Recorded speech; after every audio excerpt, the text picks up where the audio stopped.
checking that one more time just to make sure that we have the audio working.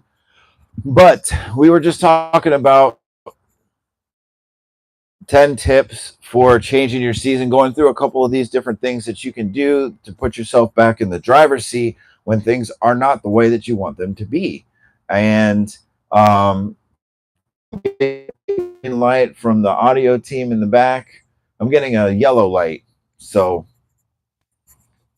we'll pace ourselves here. Listo. Sounds like we got what we're looking for. Okay, well, a little bit of technical difficulties. The kick is up and it's good. So let's read through these 10 tips for changing your season again. Number 1 is perspective. Number 2 is your speech.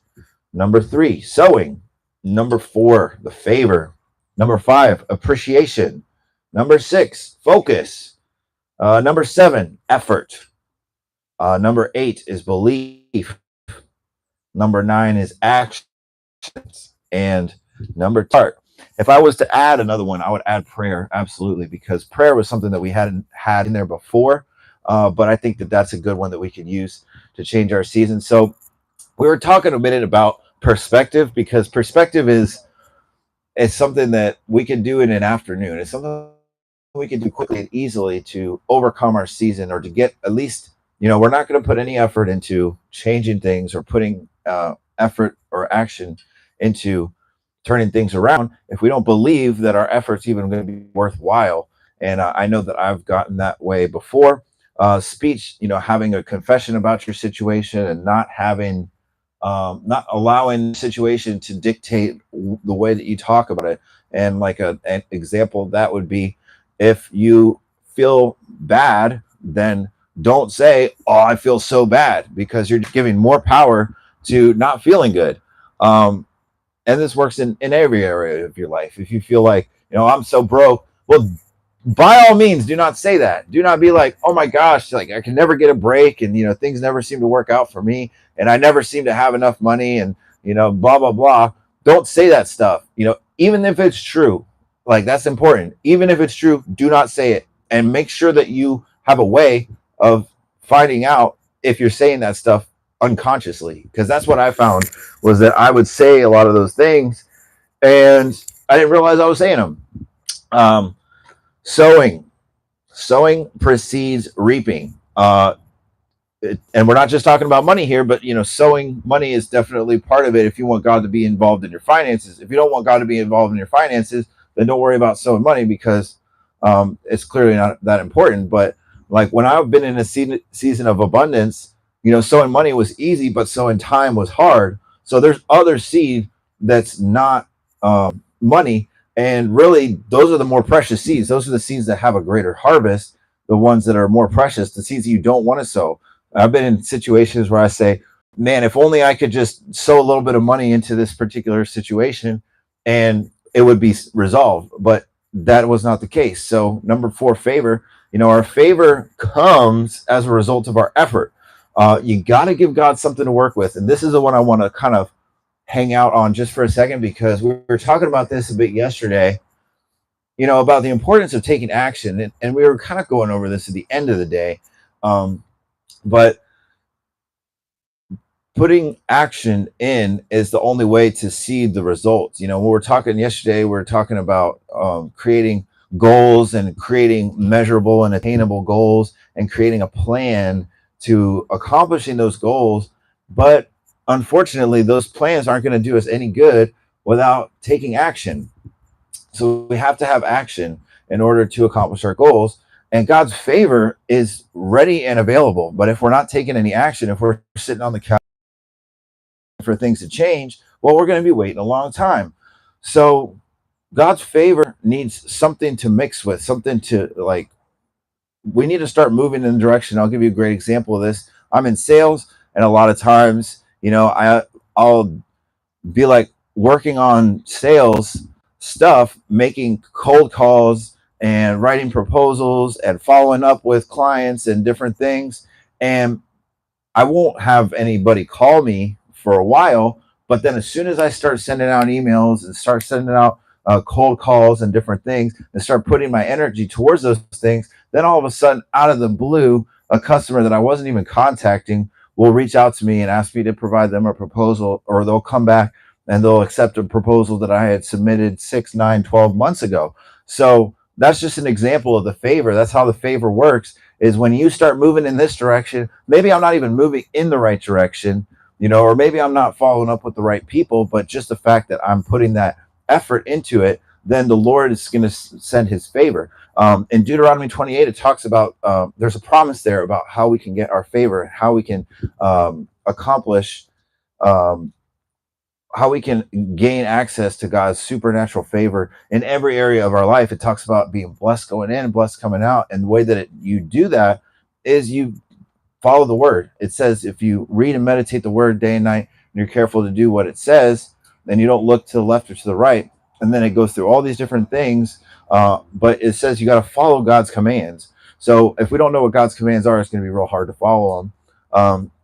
Proverbs 10:22, I think that is, the blessing of the Lord makes rich and adds no sorrow to it. That's a great one. We love that one. Psalms 1:3 says that if we're not surrounding ourselves, don't sit in the seat of scornful, don't be in the way of sinners, and follow the word, and then you'll be like a tree planted by the rivers of water. I believe it says in there, but it says that he's gonna prosper all the work of our hands. But the key there is it doesn't say he's just gonna prosper you just because.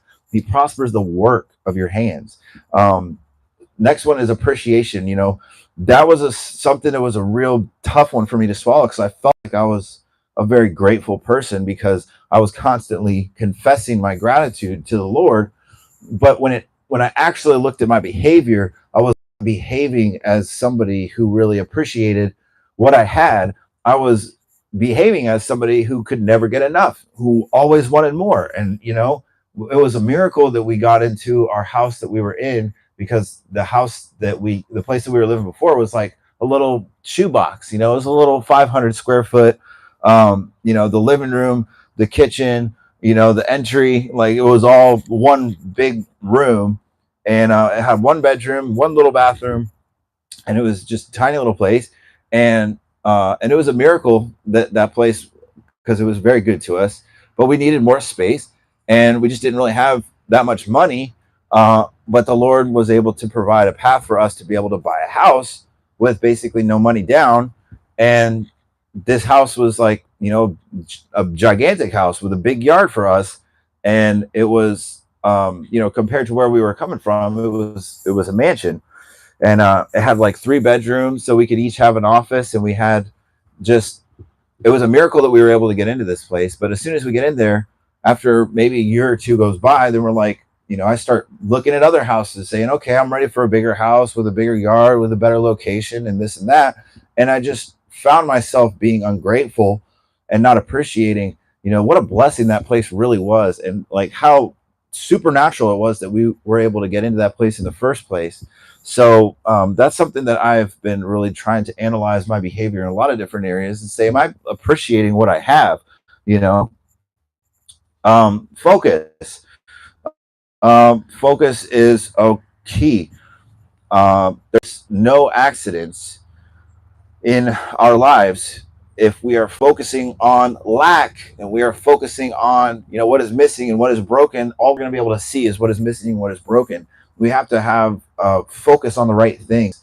And when we go through difficult seasons, it's very easy for us to get caught up focusing on the wrong stuff. And yesterday we were going through our goals, and in Habakkuk 2, it talks about writing a vision and making it very plain, so that those who read it can run and hurry towards it, because it will not delay.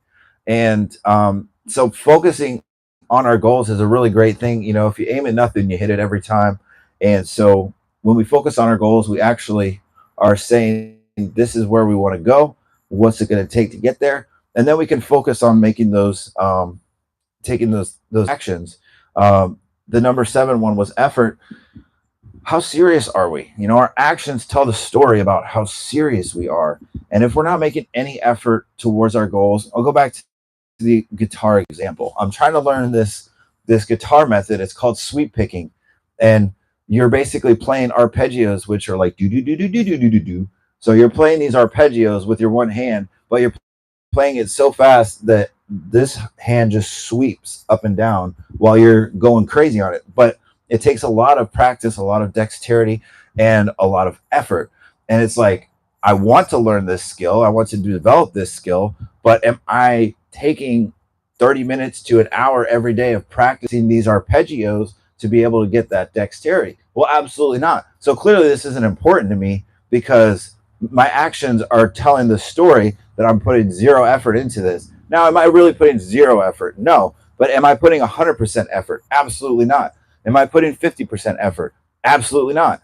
And, I can make excuses all day long, but, excuses don't yield any results. Excuses, I love this. The excuses are a story that we tell ourselves to justify why we didn't put in more effort. And that was something I heard the other day, and I said, wow, I don't really like that, but I actually love that because it's true. It's so easy to make excuses, but, especially when I'm hiring people, I look for people that are making excuses to go the extra mile as opposed to people that are looking for excuses to do less, to, underperform. That's a telltale sign. Like especially if I'm in the early stages of meeting with somebody and they're making excuses why they can't do the stuff that I'm asking them to do, it's not going to be a good fit. I'm looking for people that are coming to me and they're giving me excuses of why they need to go the extra mile. Those are the guys that I want to work with. Um, it goes back to diligence too, which we'll probably circle back to at some point. Belief. If you don't believe, you will not receive. All of these things work further. So why am I not sweet picking more? Maybe I don't really believe that I could be able to perform sweep picking. So belief. You got to believe or you will not receive. Having an expectation is a key. Especially when we're sowing seed, we need to have our belief tied to our seed. If you are sowing but you're doubting you're going to receive a harvest, you might as well not even sow because you're wasting your time. You have not because you ask not. If you really believed that you were going to get what you asked for, how often would you ask for it? Because like for us, like especially I'll take myself as the example. I find myself, I'll ask for something once or twice and then I'll just forget about it. Not forget about it, but I'll just start moving on with it. But really we should, like, if we really wanted something, if it was really important to us and we really believed that we would ask and we would receive, then we would just continue to ask. We have not because we ask not. Actions, separate from the effort is our actions, making sure that when we put in the effort towards our goals, we're also putting effort towards God's goals and things that God has for us, because it's great for us to want to build our kingdoms and build our lives and all these different things. But what is it all about? It talks in I think it's Ecclesiastes. Solomon, the richest and wisest man of all time, he says, everything is vanity, really, like, and he just goes down the list. It's like, I believe, like several chapters that he's talking about, all these different things and all the riches and all the, different things that he's been able to enjoy. And he's like, really, it's all vanity. And that's the truth. All this stuff, it really doesn't matter, because at the end of the day, everybody's life is going to come to an end. And our life begins when our flesh life ends. So we want to make sure that we're building our treasure in heaven and not just on earth. And number 10 is our heart. God looks at our heart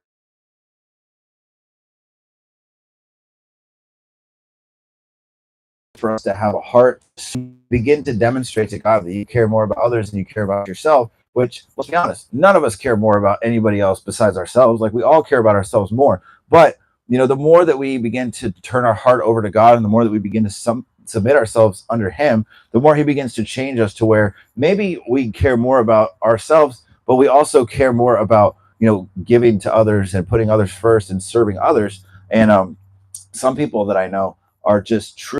I feel like they never want to do anything at all for themselves because they really enjoy the thing that they do for themselves is doing things for others. And, that's how my wife is. She really enjoys doing things for other people, and it would make her more comfortable to make somebody else comfortable than to try to take something away. So, and I love that about her. But that's how my dad is. He's the same exact way. And I love my dad because he's a great example of what a hard worker is, and what somebody who is focused is, and what somebody who locks in on his belief is, somebody who guards his speech diligently, somebody who is a sower, but somebody who walks in the favor. Like, I've never known personally anybody who walks in the favor more than he does. But it's not because he's just sitting around waiting for things to happen. A lot of people, they see my dad and they think, wow, like, really lucky. Well, one of my favorite quotes is, the harder I work, the luckier I get. And like, that is literally the truth. Like, I find that when I'm not working hard, I'm not very lucky. I don't see a lot of breaks in my life. But when I start to become diligent and I start putting in more effort and start putting more action behind my goals, all of a sudden, things just work out.